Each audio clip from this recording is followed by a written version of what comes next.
Se viene en los próximos días uno de los más duros golpes para el bolsillo en los últimos años. La llamada reforma fiscal por parte del gobierno, que en palabras castizas es más impuestos y reforma tributaria para tapar un gigantesco hueco agravado por la crisis derivada de la pandemia.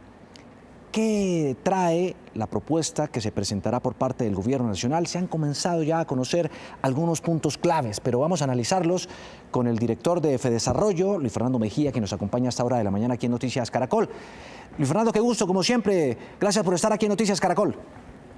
Hola Juan Diego, muchas gracias. Un saludo muy especial para usted y para todos los televidentes.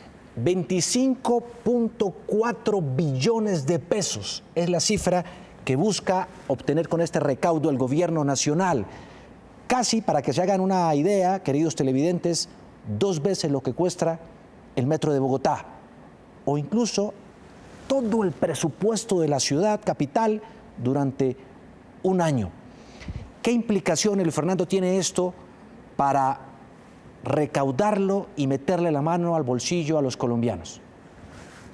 Pues mire, Juan Diego, eso lo que muestra, por supuesto, también es la fragilidad de las arcas del Estado en esta coyuntura.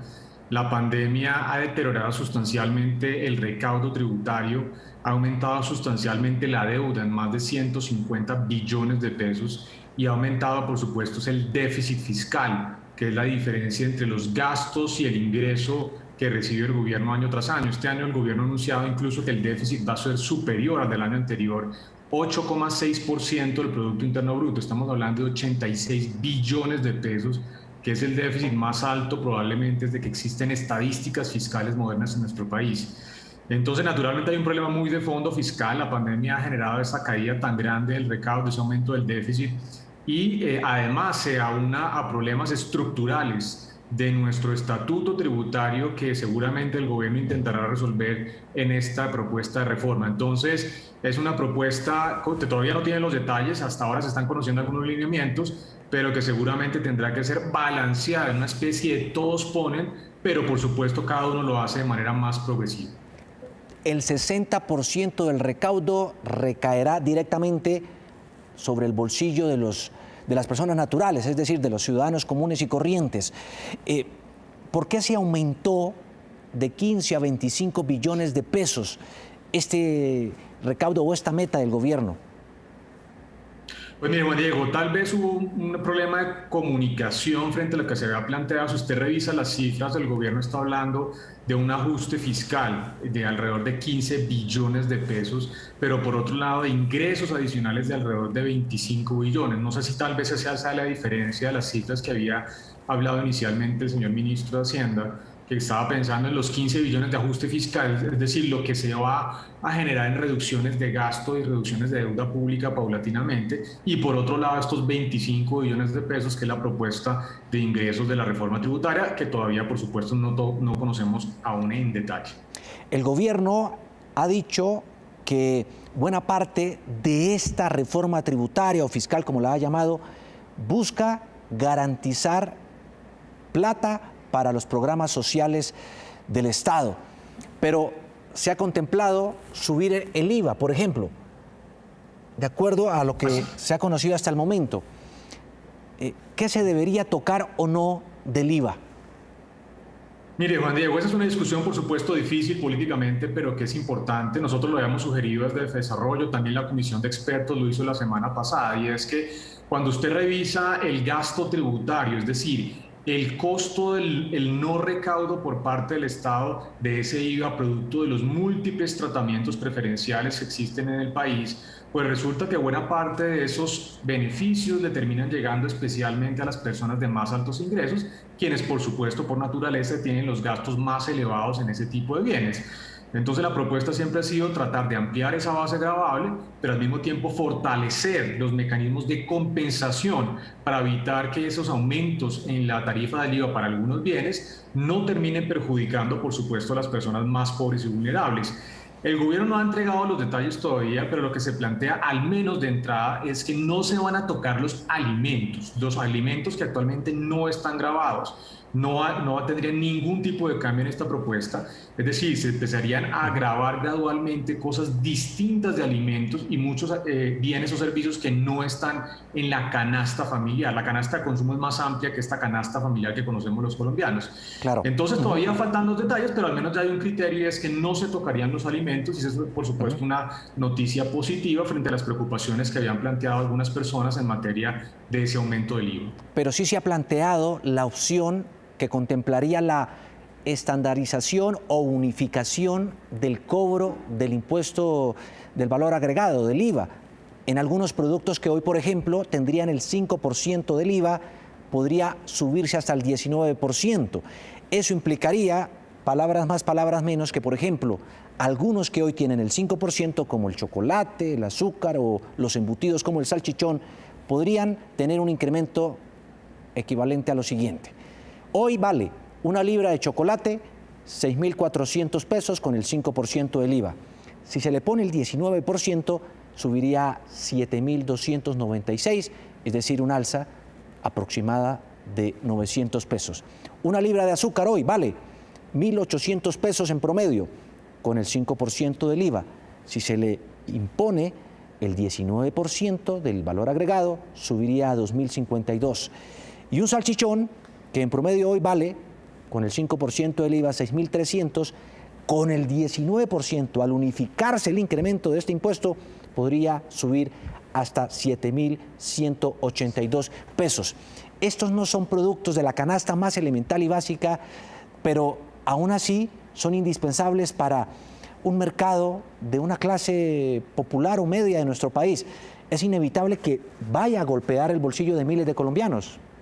Fernando. Pues mire, Juan Diego, naturalmente todavía faltan los detalles para saber exactamente qué productos está planteando el gobierno que vayan a la tarifa general. Seguramente la lista de la que usted ha dado estarán incluidos algunos de ellos. No sabemos todavía el detalle. Pero vuelvo a mi punto anterior, y es la pregunta: ¿es preferible continuar con un esquema de exenciones para todos los hogares de Colombia independientemente de su ingreso, que de nuevo le terminan llegando especialmente a las personas de más altos ingresos, o más bien pensar en una cosa gradual en donde algunos productos empiezan a subir a la tarifa general, pero por otro lado se fortalece el mecanismo de compensación? Eso es muy importante, y de hecho el gobierno lo está proponiendo, tal cual lo habíamos dicho desde Desarrollo, no compensar solamente al 20% de más bajos ingresos en el país, sino al 40%, porque la tasa de pobreza está cercana al 40% luego de la pandemia. Estamos hablando de 20 de los 50 millones de colombianos que infortunadamente están por debajo de esa línea de pobreza. Naturalmente, si uno plantea un aumento gradual de las tarifas del IVA para algunos productos, tiene que compensar completamente ese aumento a los hogares más pobres del país, a esos 20 millones de colombianos. Eso está planteado en esta propuesta preliminar de que hace el gobierno nacional,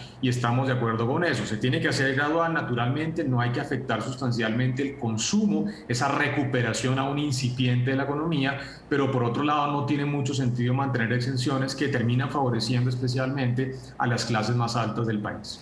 Y el otro punto clave sería el aumentar la base gravable de los asalariados de nuestro país, bajando la posibilidad de declarar y de fijar el impuesto de la renta para alguien que gane un poco más de 2 millones de pesos, 2,5 millones. Hoy por hoy se impone a un empleado que devenga mensualmente 4 millones de pesos. Allí también, pues, digamos, se afectaría en gran medida a la clase media, ¿o no? Mire, Juan Diego, 2 puntos. Lo primero, cuando uno mira la distribución de los ingresos, no estamos hablando solamente de los asalariados, muy importante, también incluyen ahí, por supuesto, a los independientes, es decir, a los ocupados en el país. Entonces, cuando uno mira la distribución de los ingresos, resulta que prácticamente el 90%, para ser precisos, el 87% de los ocupados en Colombia, asalariados e independientes, ganan menos de 2 salarios mínimos mensuales, es decir, menos de 1.800.000 pesos. Entonces, estamos hablando de realmente prácticamente el 10% de ingresos más altos. Naturalmente, ahí hay clase media que hay que empezar a pensar cómo se protege muy gradualmente.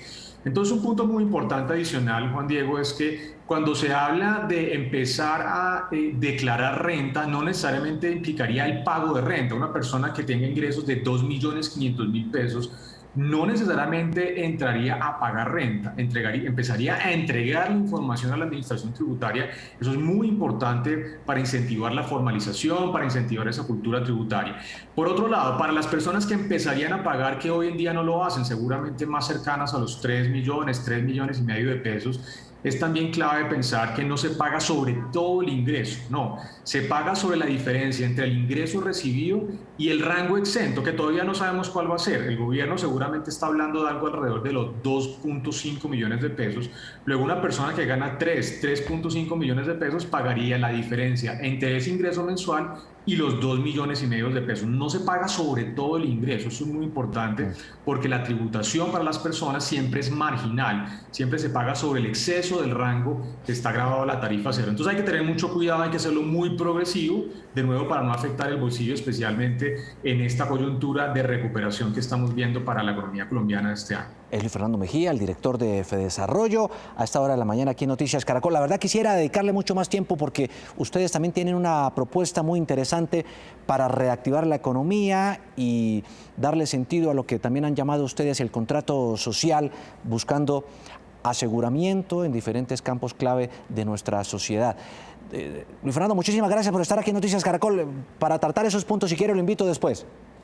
Bueno, Juan Diego, muy importante porque no es solamente hablar de los temas tributarios, sino también de cómo resolvemos temas tan claves como la altísima informalidad laboral y también cómo impulsamos el crecimiento económico. Ojalá tengamos la oportunidad de discutir en una próxima oportunidad. Muchas gracias. Así será, así será. Usted sabe que aquí tiene las puertas abiertas y esperemos, eso sí, que esta reforma tributaria no sea para engordar el bolsillo de los corruptos, sino que verdaderamente se destine a la inversión social que tanto necesita el pueblo colombiano en esos momentos. Gracias, Luis Fernando. Un abrazo. Así es, igualmente. Un abrazo. Saludos para todos.